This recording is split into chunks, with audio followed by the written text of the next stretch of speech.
Very good evening and good morning to all of you.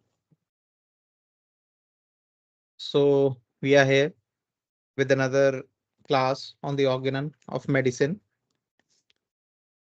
If there are any questions regarding the last two classes, because we have done till aphorism 10, so we will be starting with aphorism 11.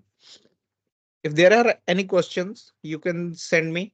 You can send in the chat or you can send in the group or even personally. By the end of this lecture, we can discuss those questions. So till last time we have started in the last class, we have started with the concept of the vital force. This concept basically changes the whole outlook of how we are going to see the patient. The disease, as we have understood it from the point of the pathology, what we are told in the pathological books, that the diseases are started by some matter, some kind of bacteria, some kind of virus, some kind of, and I'm talking more about the acute diseases, because if you go into the chronic diseases, then you don't find any causations that why it started. Like for example, diabetes or the asthma, or there is no particular causation why these things start. Yes, there is phenomena what is going on behind it, but there is no particular causation to be understood there according to the pathology. So from them, it is like the disease is coming from somewhere from the air. Disease is coming from somewhere from where the things don't exist.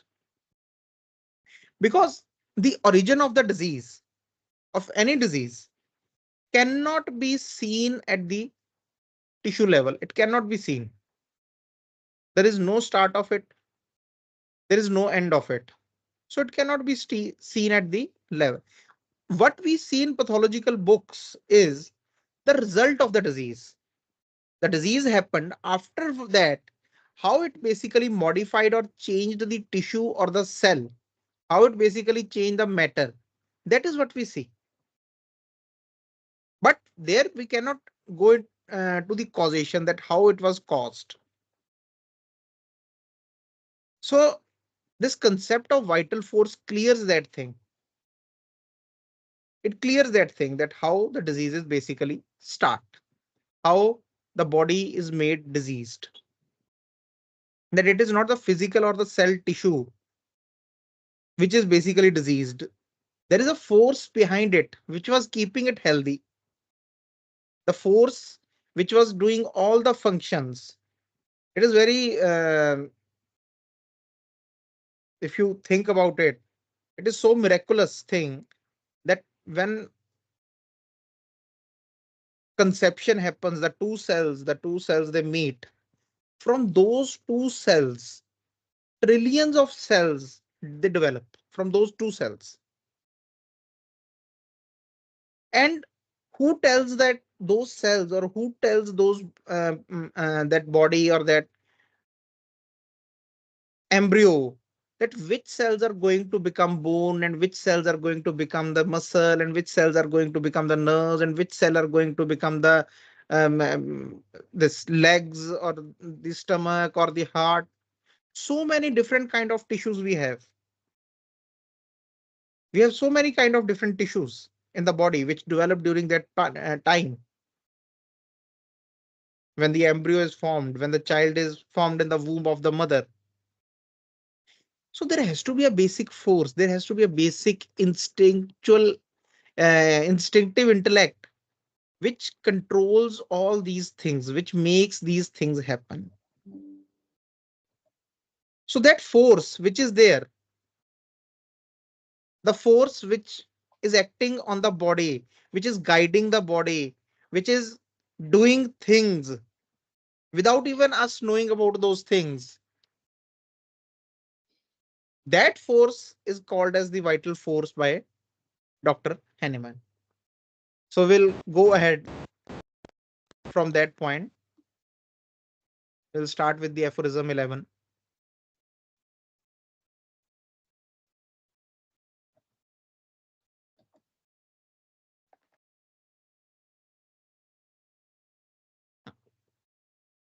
So we'll start with the aphorism 11. So in the previous two aphorisms, we learned what vital force do when the patient is in healthy state, when the vital force is in healthy state, what it does. Now we come to aphorism 11, where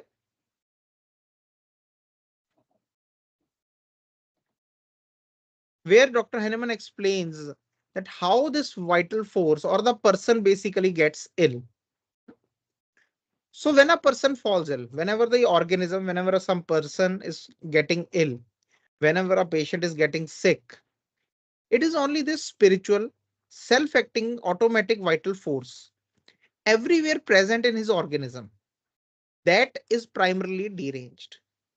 So whenever a person falls ill, this spiritual, I have explained spiritual in the last class, self-acting, which is self-acting. You don't have any control over this vital force. No one has control over this vital force. So it is a self-acting force everywhere present in this organism. It is everywhere present. That is primarily deranged. So the first derangement, the primary derangement, it happens in this force. And how did this derangement happens is by the dynamic influence upon it of a morbific agent inimical to life. This line is very, very, very important to understand. Okay.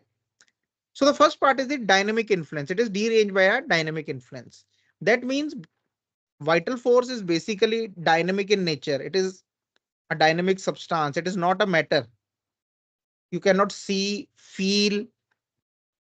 There are many forces which we have read about in our physics. When we talk about the Newtonian physics, we talk about the gravitational force. We talk about the force of friction. We talk about the common force, many forces.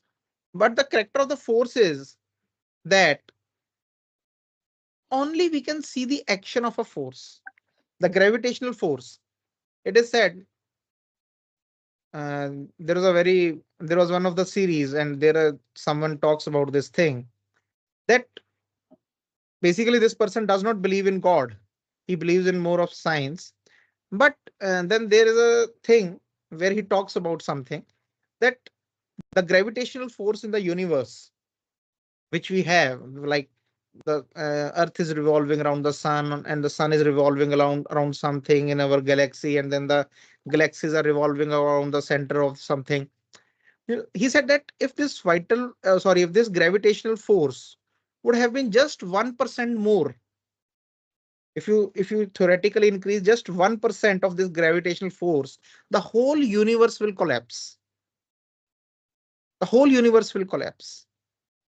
And if you just decrease this gravitational force by just 1% or even half of it, the whole universe will fall apart. So it has been so precisely maintained. So, but what is maintaining it? What is maintaining it? So similarly in our body also, in the organism also, like if you start reading the physiology of the body, the physiology, how the kidney is functioning, how the heart is functioning, how our gastric linings they function, how our blood is functioning, the platelets, the bone marrow, how they all are functioning.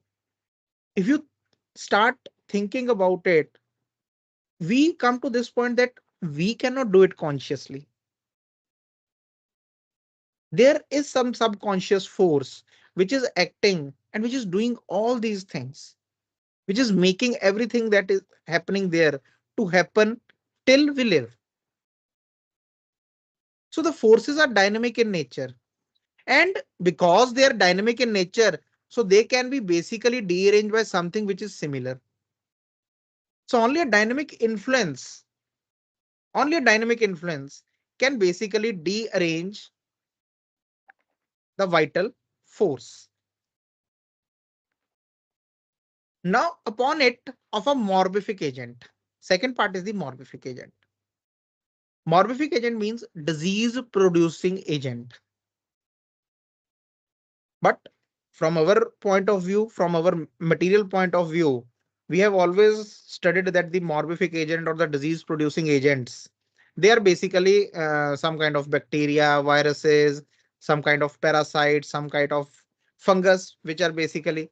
But again, here the morbific agent is basically dynamic influence. It has to be in a dynamic way. And that morbific agent, which is basically inimical to life. A very, very beautiful word. It is written inimical to life.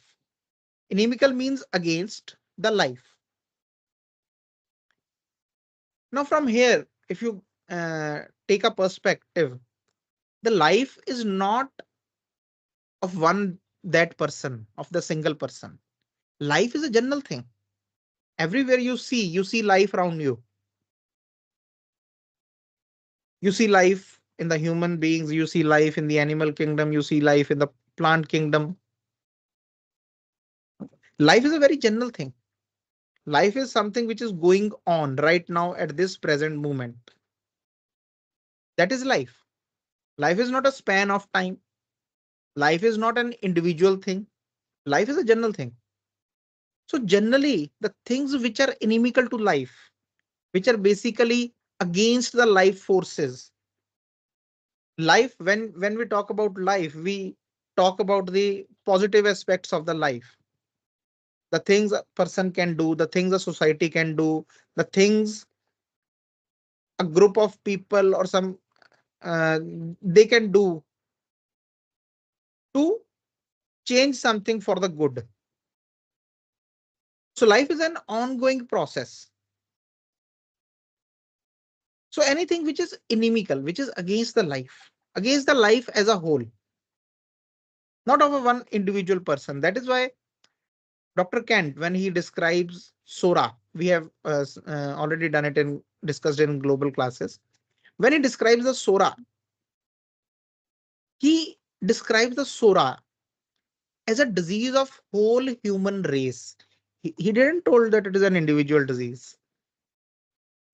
He was talking about the whole human race, disease, primitive wrong of the whole human race.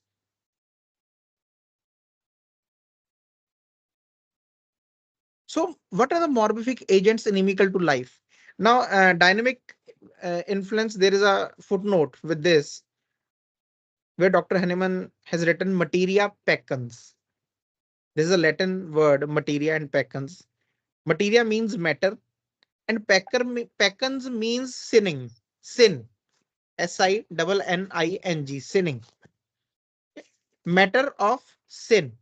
What is produced after sinning?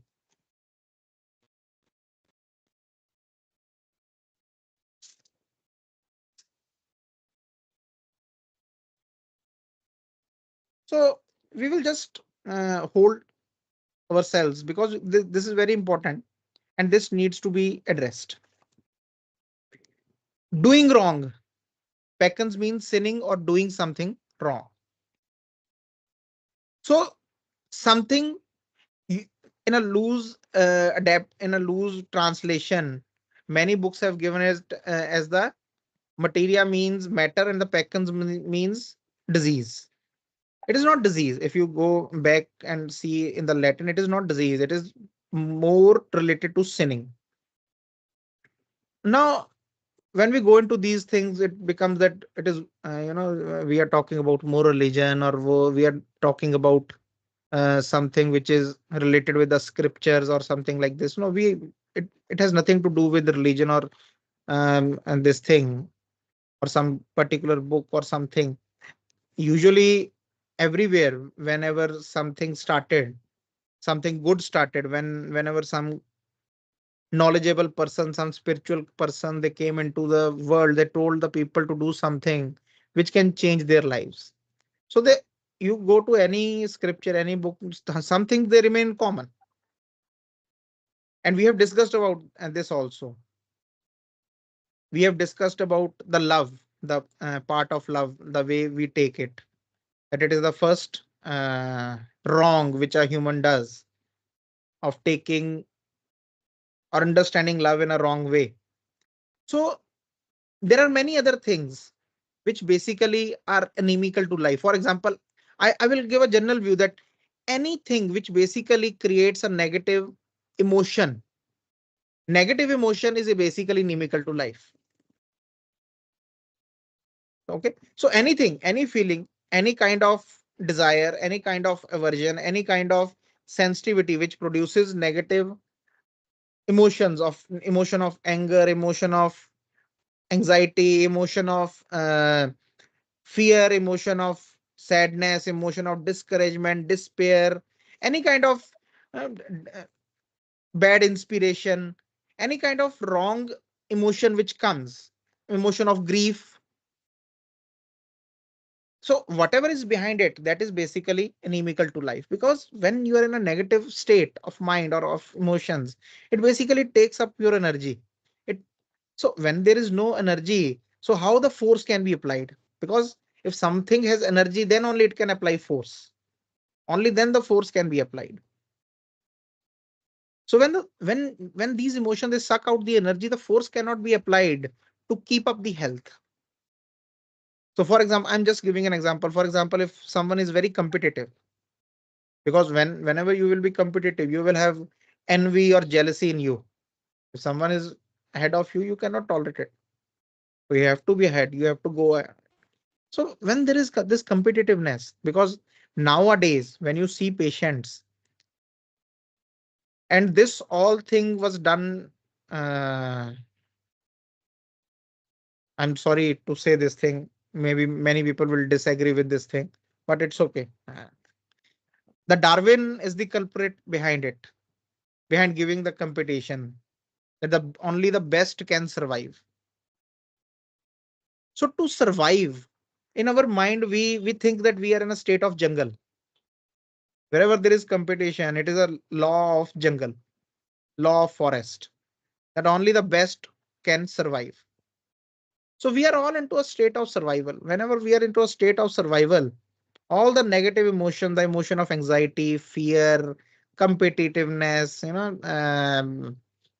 many big organizations, many MNCs, they push their workers, they push their employees to go into that state of competition. Some say that this is a healthy competition. Competition can never be healthy. There is no healthy competition. Cooperation is healthy when we cooperate. There is a this thing, I can do this thing better, you can do this thing better, let's cooperate.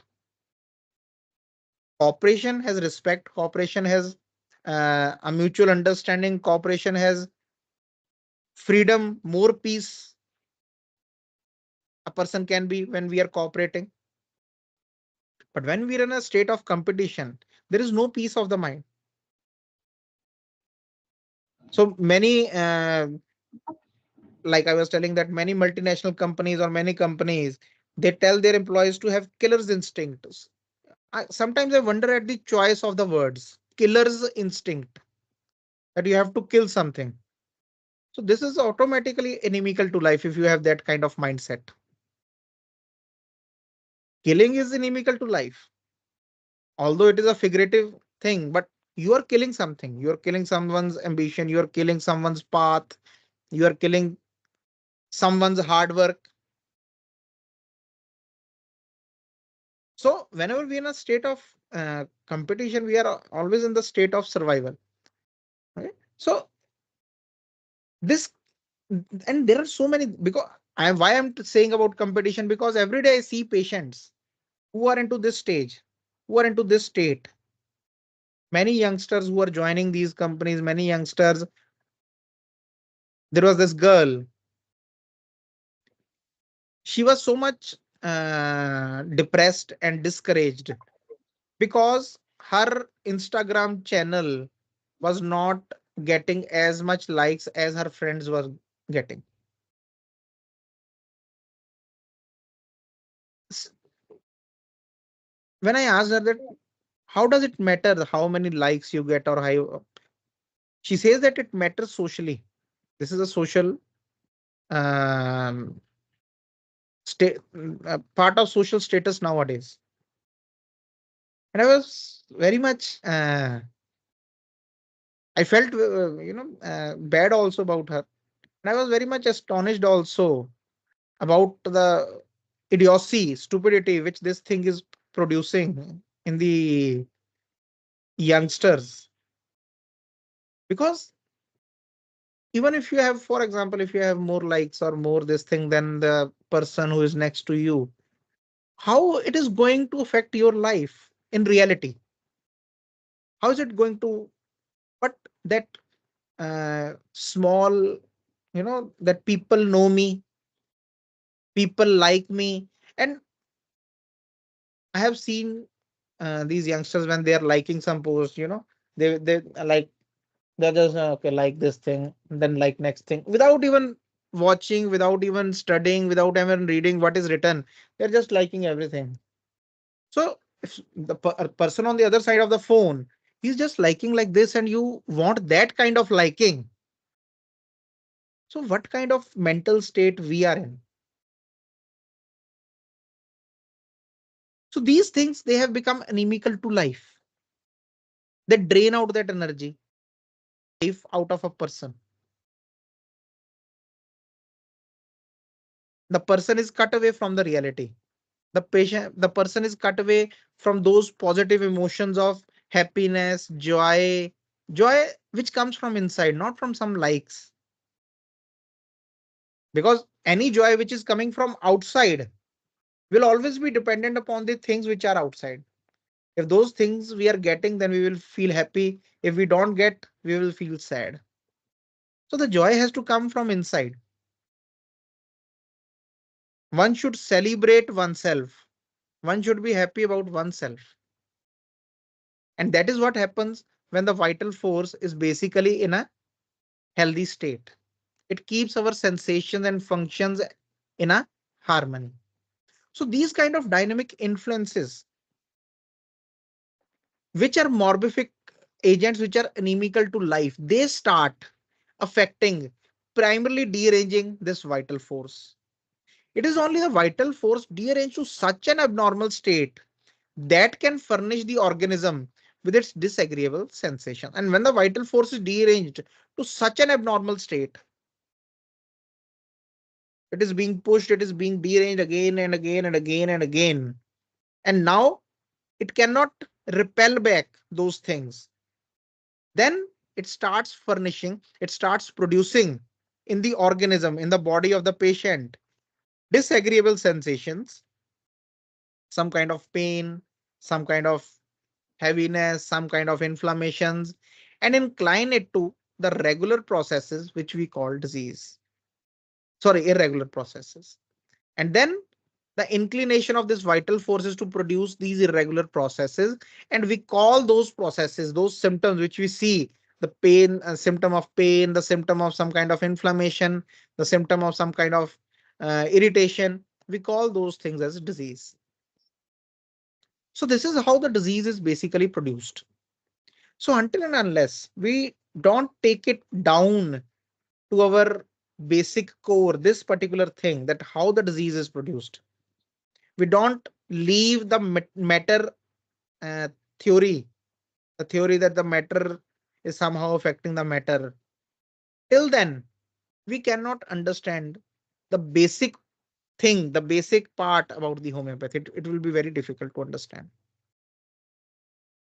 For as a power invisible in itself, because this power is invisible in itself, the vital force is invisible and only cognizable by its effects on the organism, and can be only understood, perceived, how it affects the organism.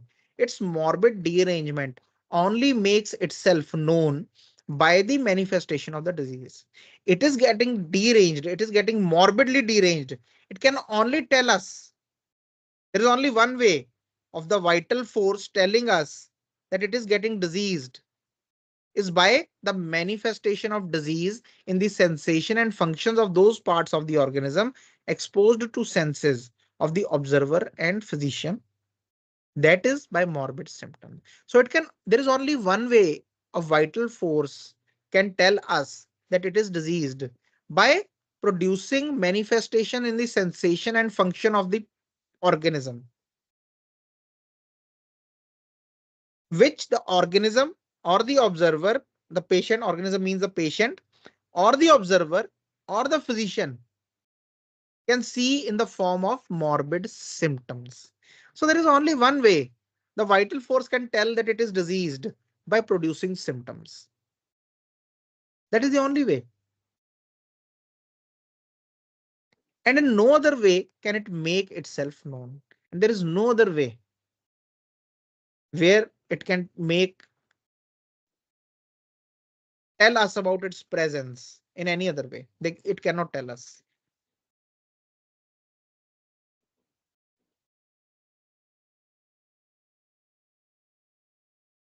Aphorism 12. It is morbidly affected vital force alone that produces diseases. Now, how the disease are produces? That it is morbidly affected vital force. Now, the vital force is morbidly affected. Morbidly affected by dynamic influences. Dynamic influences which were basically against the life force, the force of life. It was against those things. So it is the more I'm not talking about, I'm not going into that part, that how the thought affects us, how, because many times I just gave this example of competition because we are seeing these things nowadays. But if you say that only recent things can produce disease, no, it is from the beginning, from the beginning when a person is born or even before birth, that these dynamic influences they have affected us. Many times when we are taking the history of a child who was diseased in the womb of the mother, we takes mother's history and what she was going on through that time, so that we can have an idea about, what kind of phases she was going through, what kind of stresses she was going through, because from there you get an idea that okay, what kind of dynamic influences can there be. But that is just to get an idea, just to get an idea. The major thing which basically guides us to the disease is basically the symptoms. The symptoms which are produced now or the symptoms which were there earlier, which were from where the phenomena might have gone into this thing. Okay? But talking about that particular thing, okay, these conflicts or these kind of things, they help us to get an idea. But again, I am telling you this thing because sometimes when I talk about conflicts of German new medicine or Dr. Hammer's theory or some other conflicts, um, an idea goes to the doctors or the students that this is the only way of understanding. That is why many times I have to bring them back that no, this is not the only way of understanding this thing. This is just to get an idea that this might have happened in the life. But the Sora had already started even before that. That was not the starting point of the patient getting sick. That was just the result. If someone is having ovarian cysts or someone is having this some bone disease, that does not mean that there was some one point in the life of the patient from where all these things started. No, we'll when we will go ahead, we will have these aphorisms of miasms, where Dr. Henneman will tell that the physician, the homeopath, he does not cure the primary or the secondary symptoms of Sora. These are the secondary symptoms of Sora. This ovarian says the causation for it because the patient has already been susceptible to it. So it is just to get an idea so that from where we can try to understand about the mind of the patient or try to understand about the disposition of the patient. So Dr. Hanuman says that the physician or a right homeopath does not cure the primary or the secondary symptoms of Sora, but the Sora itself, the causation, that principal causation itself. Okay. So when I'm talking about these things, because these things, why I'm talking is because these things basically, when you relate with yourself, I always say that if you want to know about the psyche, if you want to know about the mind, if you want to know about what goes up here, there is no book which can tell us. No book of psychology, no book of psychoanalysis, no book of anything which can tell us what is going here. There is only one book which we can read and can tell us what is going up here. That book is we ourselves. We ourselves. There is no better book than that. You can see yourself what is going up here. And when you start analyzing that, why this is happening, why this is, uh, for example, I think 1 or 2 years back, I wrote an note on, I think, Facebook, that why children cheat. Why children cheat in the exams or in this thing? Why children cheat? Because right from the beginning, we have been taught that result is the important thing. You know, result is most important thing. How much marks you get, what grade you get, then in the adult life, whatever the profession is, what kind of results you are getting. A doctor is known by his results, a lawyer is known by his results, a project manager is known by how many means number, how many projects he has done. So our thinking have been made result oriented. So to get a result, that pressure of getting a result makes children to cheat, because we never told them to enjoy the process. The healthy way would be that the result does not matter whatever it happens. If 10 people are running in a race, only one is going to be first. All 10 cannot come first. So it is important to tell the child that, enjoy the process of running. Just enjoy that thing. It does not matter if you uh, get at first position or 10th position. So that child will never cheat. Why he has to cheat? But those children would cheat where the parents, they are basically pressurizing the child.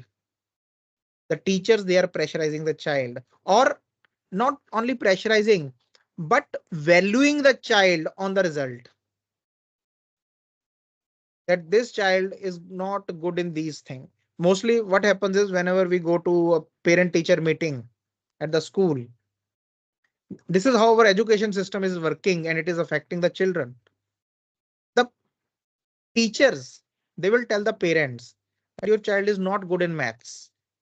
And it happened to last year, I went for the to take the result of my daughter, because my wife and my daughter, she had gone to my wife's parents' place.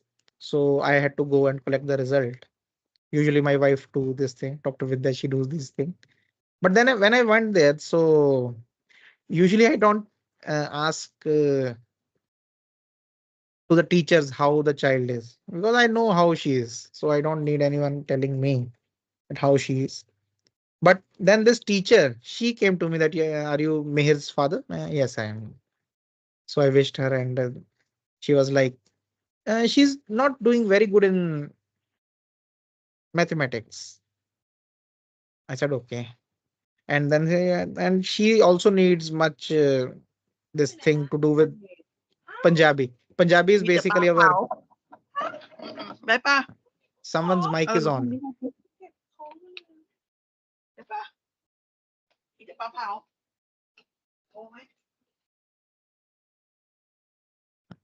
So, and then she told that she also needs some encouragement in the Punjabi language. It is a language, local language.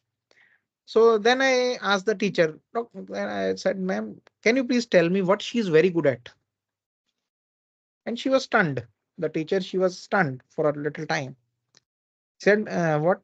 I said that, ma'am, can you please tell me what she is very good at, so that I can encourage her to do, you know, to apply her more energy in those things. Because whatever she is good at, that means that that is coming to her naturally. That is coming to her naturally. So if something is coming to some person, if art is coming naturally to a person, science is coming naturally to a person, some language, some dance is coming naturally to a person, some sports is coming naturally to a person.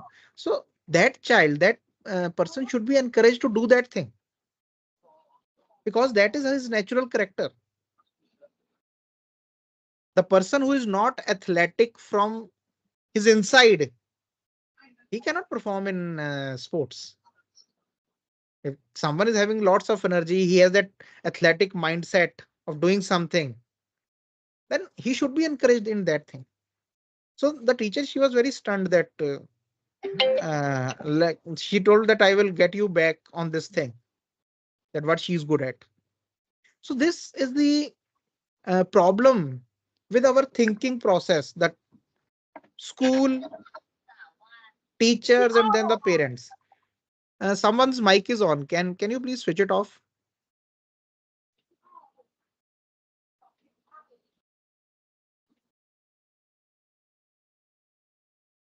So this kind of pressure, this kind of thinking, that result oriented thinking may makes children cheat. So that concept goes inside us right from the beginning. So I was telling you that there are so many concepts which we have absorbed in us.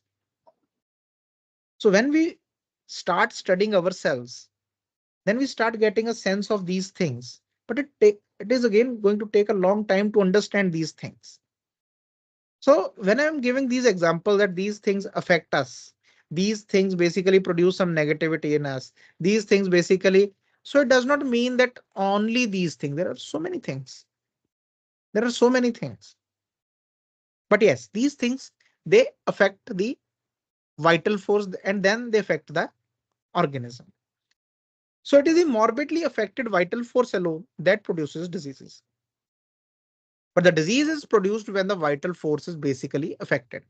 So that the morbid phenomena perceptible to our senses express at the same time all the internal change.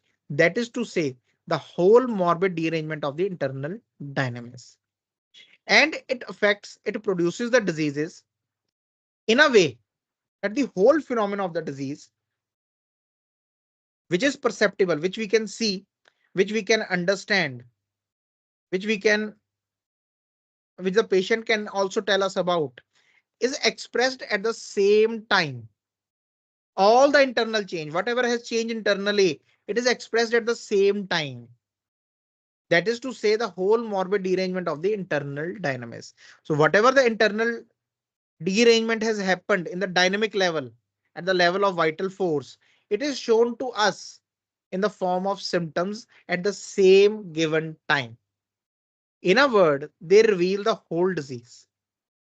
So it is not that a vital force will show some symptoms of some part and it will withhold some symptom. No, the whole, all of the symptom they are revealed. In a word, they reveal the whole disease. At a given time, at a given point of the time, they will reveal the whole disease whenever there is derangement inside. So it is not that derangement happened 1 month back and after 1 month the vital force will show us or reveal the whole disease. It happens at the same time. Consequently, also, the disappearance under treatment, when it is treated in the right way, in the right manner, in the right with the right remedies, the whole disease it also disappears in the same manner. Disappearance under treatment of all the morbid phenomena and of all the morbid alterations that differ from the healthy vital operations certainly affects and necessarily implies the restoration of the integrity of the vital force and therefore recovered health of the organism. So the disappearance also happens in the same way. So all the morbid alterations, all the symptoms which had happened from the healthy state, alteration means from the healthy state, whatever got sick, when the right treatment is given, it all goes back to those healthy vital operations. And what we see is the recovered health of the whole organism, that the health has been established in the patient, in the sick. So what here Dr. Henneman wants to say is in these two aphorisms, 11 and 12, that the vital force, whenever it is sick, it is the principle or the function of the vital force to show you the whole phenomena that it has become sick and thus the organism is becoming sick. And whenever the right treatment or the right medicine is given to it, and the whole phenomenon starts disappearing, and the health is established, and that means that the body has become healthy. There are no symptoms in the body which we can see, nothing which is morbid, nothing which is altered from the state of health. That means that the vital force has been restored. The integrity of the vital force has been restored. So this aphorism is against that uh, thing which the Hofland has written. We are still talking about that thing where it has said that the symptoms may disappear, but the disease does not. So Dr. Hahnemann is telling us about all this process of the vital force and how the disease is produced and how it is cured, to tell us that the symptoms are the disease of the dynamis. It is the only way, the symptoms are the only way the vital force can tell us that I am diseased. And when they disappear, when they go away from everywhere, the whole phenomena is gone. That means the health has been restored. So we should not keep that material aspect in the mind that somewhere in the some one corner of the body, that something which is morbid is remaining, although it is showing a false state of health. Health is a real state. If you understand health, what is health? It is a real state. And any intelligent physician can tell that a person is healthy and the person is not healthy. Healthy in a holistic way, not from the parameters, not from the um, uh, uh, while taking some medicine. Even after the medicine or the treatment has been done, the patient is in a state of health. The vital force is able to maintain the health. That is the healthy state. Footnote, there's a footnote to this aphorism 12. How the vital force causes the organism to display morbid phenomena, that is, how it produces diseases. It would be of no practical utility to physician to know, and therefore it will forever remain concealed from him. Now, this is very important thing, because many authors, good physicians, good doctors have wasted their lives in this thing. Dr. Hahnemann says that how this vital force, once it is diseased, how it basically causes the organism to display the morbid diseases, phenomena, or the disease. It would be of no practical utility. There is no practical utility about knowing this thing, that the how vital force basically causes disease on the organism. It is of no practical utility to the physician to know. That is why I am telling that, okay, conflicts give you an idea. But when you just keep looking at the conflicts, when you just keep looking at those things, and try to go from there to find the remedies or the medicine, it it is not at all an accurate way, or it is not at all a right way. The physicians, the people who follow only this thing, they have wasted their good years, and sometimes it becomes so difficult to come back from there, because they have invested so much of time in it. So it becomes so difficult for them to come back to actually how the homeopathy is done.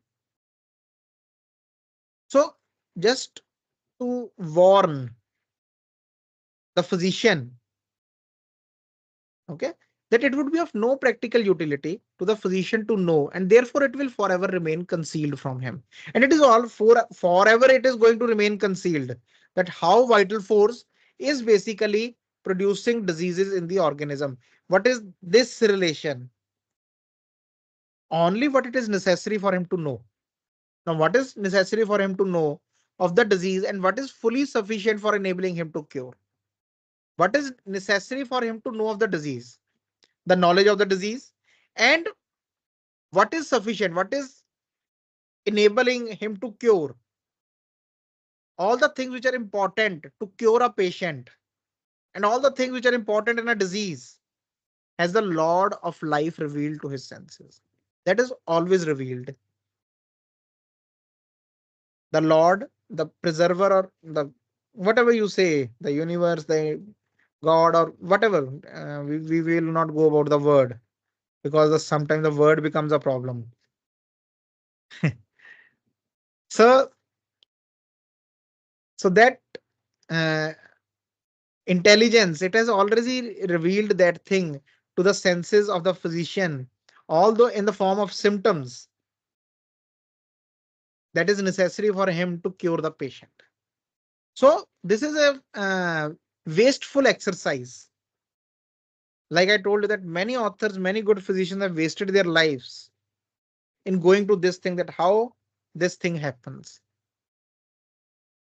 The result is in front of us. It has happened already. And whatever is necessary to cure him is present there. So the physician should put his energy and effort in that thing, about knowing that thing. Aphorism 13. Therefore, disease that does not come within the province of manual surgery. Okay. So all those diseases which do not come in the subject of surgery, where the manual surgery has to be done, except those things, all the diseases considered as it is by the allopathists as a thing separate from the living whole. So Dr. Hahnemann is saying that all the allopathists, they are basically understanding that disease is something which is separate from the living whole. From the whole body, disease is something which is separated. Because there's a material notion that disease is coming from outside. On the contrary, it is coming from inside. It is coming from inside. It is within, not from without. It is produced within, from the causes which are within.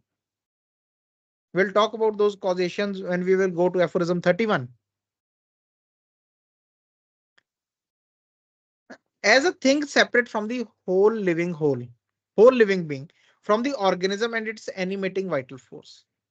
So this material notion, it makes physicians think that the disease is something which is completely separate from the living whole, from the organism and from the animating vital force, and is hidden in the interior. Bit of ever so subtle a character is an absurdity. He's saying that this is absurdity of mind.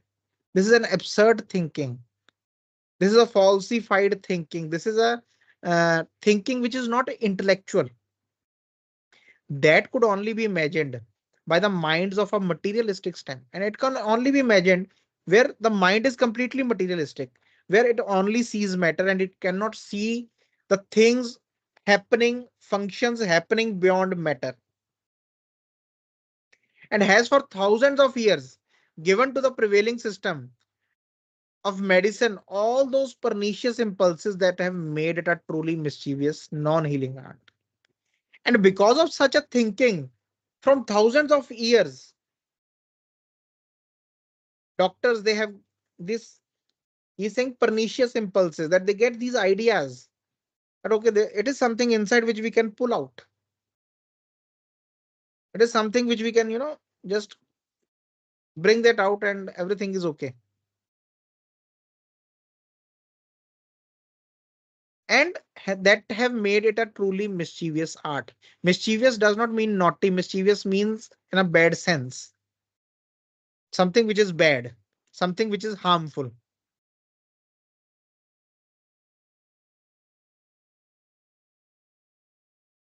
Hello, Dr. Hahnemann uses word here for the first time. Not, I think in the introduction also he has used, but in the organ he has used this word allopathists. So this word allopathist or allopathy or allopathic, it was basically coined by Dr. Hahnemann. Before this, there was no such word, allopathist, just for the common knowledge that this word, the word allopathy or allopathic, was given by Dr. Hahnemann.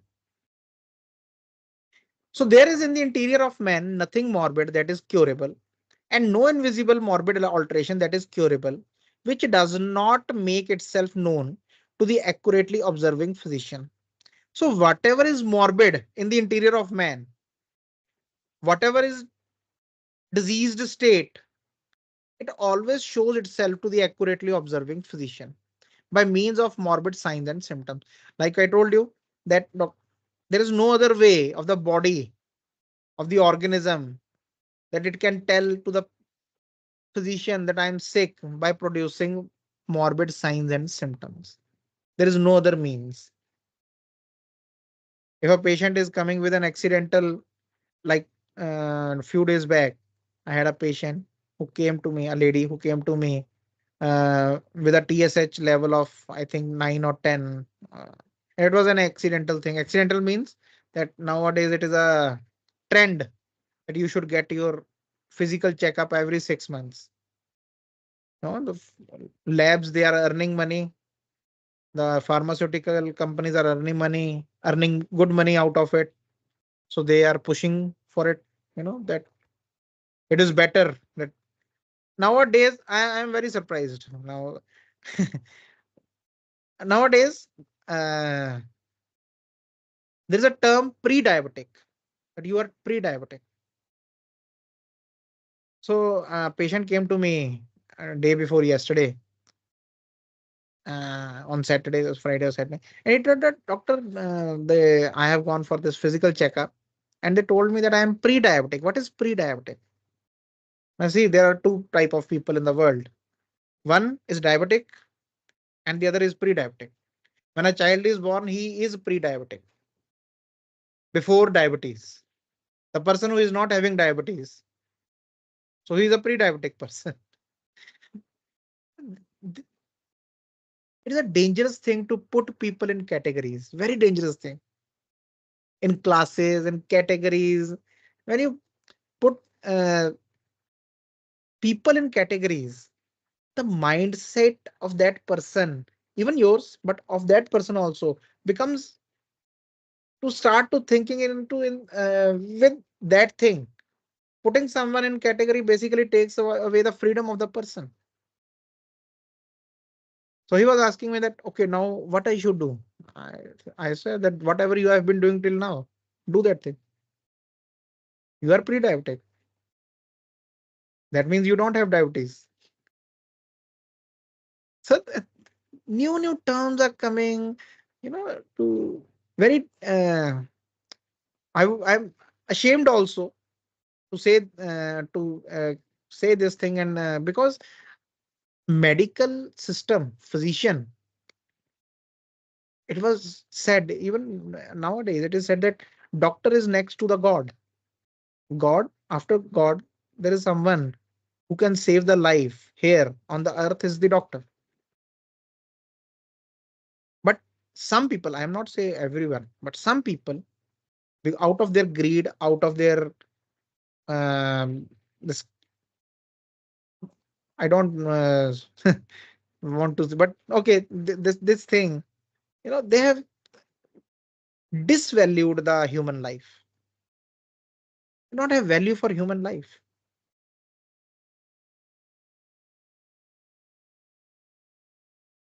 So this lady, she came to me and she told the doctor, I'm having this high TSH. So because her whole family is taking medicine from me, so she had a good faith in me. So she came and I said that, okay, what are your symptoms? I asked about those symptoms. I'm not feeling anything. I'm very good. I do exercise. I get up early in the morning. I do everything and this thing. But the doctor has told me to start with this Theranorm 50. So should I start it? I said that when you are healthy, there are no signs and symptoms. Just to decrease a value, just to decrease a number, I start giving thyroxine, an extra thyroxine to her. And TSH, I don't know if the doctors have not, who prescribe this thing. I have known many very, very, very good allopathic doctors who don't prescribe thyroxine until and unless the symptoms are present. I know few in my city only. And I'm surprised also, and I feel good and I feel thankful to them. That when we are doing this organ and this thing, we are not against we are not against the system. There are many good physicians Many good I have known in my city, in generally also in when I go to Thailand, I talk about the things. When I go to Brazil, when I went to USA, I talk about the things. There are so many people, and those doctors, they know that that the medicines, they should not be used uh, this that they should be used with a uh, very big responsibility. Whenever we are prescribing something, we have a big responsibility that to improve the person's health, at least not to destroy it, at least not to harm it more. So I've seen many doctors, many who have this kind of sense, who have that kind of pain toward their patients. But then there are few. Then there are few. It is not only in allopathy and homeopathy also there are these kind of people, because it depends upon the person, not upon the pathy which they are into. If you have a car, if someone is having a car, but the driver is bad, so he's going to go and do an accident. It is not the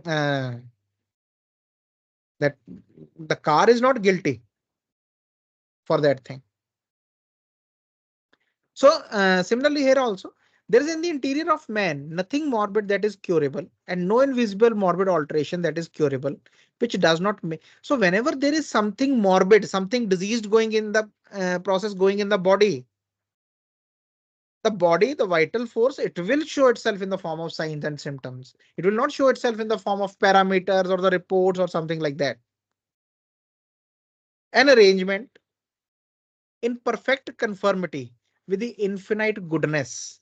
And this arrangement has been made with the infinite goodness, with a good intention. This kind of system, this kind of phenomena has been made of the all wise preserver of human life. That nature, that God, that higher intelligence, again, whatever you call it, it has made a process, it has made a phenomena like this, that whenever a person is sick, when a person is feeling unhealthy, whenever there is something morbid going on, it will be shown in the form of sign and symptoms. And there is no other way of knowing it.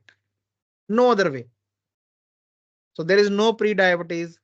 There is no this, pre-cancerous. Because when the sign, when it will be morbid affection inside, whenever there will be, it will be shown. It will be shown in the form of sign and symptom. And that is an arrangement which has been made by that nature, made by that preserver of human life. So the affection of the morbidly deranged spirit-like dynamics, this vital force, whenever it is affected by this morbidly derangement, this happens, this disease state, it happens, that animates our body in the invisible interior, and the totality of the outwardly cognizable symptoms produced by it in the organism and representing the existing melody constitute a whole. So this affection of our vital force, whenever the vital force is affected in the interior, and this totality, the whole of the symptoms which we get in the head, in the legs, in the stomach, in the heart, in the bones, in the muscles, wherever the symptoms are coming, the whole totality of it, which are produced, those symptoms which are produced by the dearranged vital force in the organism, it basically constitutes the whole malady, it constitutes the whole disease. So they are one and the same. So whatever the disease is going inside and whatever the totality of symptom is shown outside, it is one and the same. We cannot say that, okay, the arm is getting sick, but the vital force around this, because vital force is animating each and every part. It is present everywhere in the organism. Like Dr. Heinemann has said already, it shows its presence everywhere. So whenever it is sick in some part, then that part will again become sick. It will show itself that here there is some problem. So all those symptoms which are produced, they basically constitute the totality. And it also shows where our vital force is basically dearranged. So they're one and the same. The organism is indeed the material instrument of life. This organism, this physical body is a material instrument of the life. It is matter, but it is not conceivable without the animation imparted to it. But it can, like we did in the first aphorism, we talked about it, that when a person is dead, all that material organ, all that material instrument is present there. The heart is there, the brain is there, the nerves are there, the enzymes, blood cells, bone marrow, whatever is needed, the kidneys, liver, everything is there, lungs are there. So why it cannot breathe at that time? Because the thing, the simple substance, Dr. Kent writes about it as simple substance. The simple substance which was giving animation, life to this material instrument, it is not present there now. It is not present. It is gone. That force is gone. But it is not conceivable without the animation imparted to it by the instinctively perceiving and regulating vital force. Two more functions of vital force, that it is instinctively perceiving, it is understanding everything instinctively, and it is regulating everything. The whole regulation inside our body, the physiological, the anatomical regulation which is going on, it is being done by this vital force. Just as the vital force is not conceivable without the organism. And the other thing was also true. What? That vital force also cannot show its presence without the presence of the organism. Because every force needs some object to apply itself. For example, there is a gravitational force. But if the sun and the earth are not there, then how can we understand the gravitational force? We have two objects. And one object is basically revolving around the others. From there, we can understand or conceive. That is why the word conceivable is used. Conceive means to perceive, to understand the action. So from there, from the thing which is happening, we can understand that there is some force which is doing this thing. So consequently, the two together constitute a unity. So this is basically a unity, the vital force and the organism. They are a unity. So whatever happens in one will happen in the another. And whatever amount of morbidity or morbid derangement will happen in the vital force will be happening in the organism also. So we cannot, this thing is not conceivable at all after understanding all these things, that the organism will become sick, but the internally, or the organism will become healthy, but there is some disease still going on inside.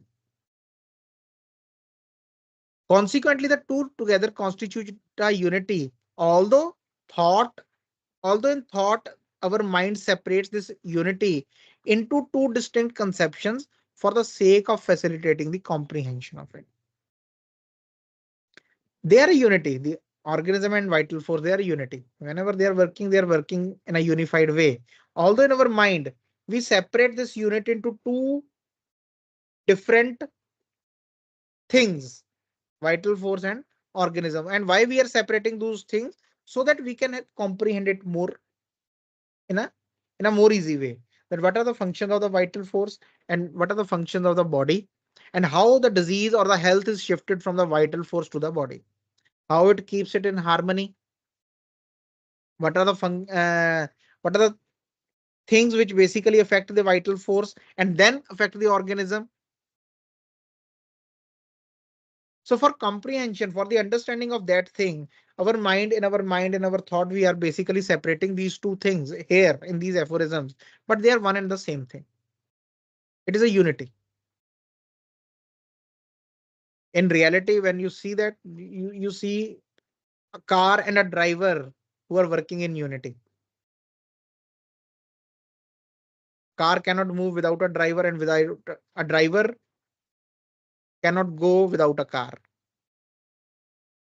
So when they're doing this thing, they are doing it as a unity. But to understand the function of a car and the driver, we have to separate those two things apart. So that is what Dr. Henneman has done in these organisms, so that we as a physician can remove that material concept of disease and try to understand the dynamic concept, that how the disease are actually, because we know now, most of you are the doctors here, you have been studying from so many years, you have studied pathology, you have gone through many other sciences, and you have seen many other things.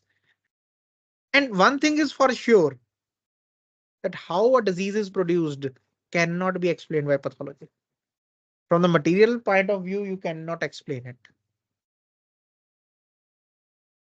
Even if some books have explained it, they have explained it from the point of view of either emotion, or either from the point of view of some kind of things again which are inimical to life,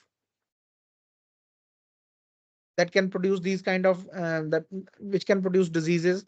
Dr. Henneman has gone more deeper when he talks about vital force. When he talks about the vital force. So with that, we will conclude today's class. So when we look at these things, when Dr. Henneman, sometimes the words he uses may appear to be harsh, but they are not harsh. He is not saying those things out of some vindictiveness. He's not saying those things out of anger. He's not saying those things out of some kind of, s- to show out of some contempt. He was above those things. If you look at the life history, I will, from next few classes, I will also discuss some events of his life which can tell you about the person. Although I don't believe in the autobiographies or biographies, because for me, it is my personal view and what I have seen, that you can know a person. For example, there was some person who has uh, happened to be someone, anyone. You can know about the person from what he believed in, from whatever he believed in. So whatever Dr. Henneman has believed in, he has written in this book. So you can know Dr. Henneman much better from this, from rather than from any life history. But still, then there are some events which can tell us about our master, our teacher, and how he has overcome all those difficulties of the life, and keep going, still keep going on, because he had this grit. He had this. He wanted to do something for the sake of humanity. That was his biggest passion. That was his biggest ambition. So I was telling that sometimes those words may appear harsh. They appear harsh because they are true.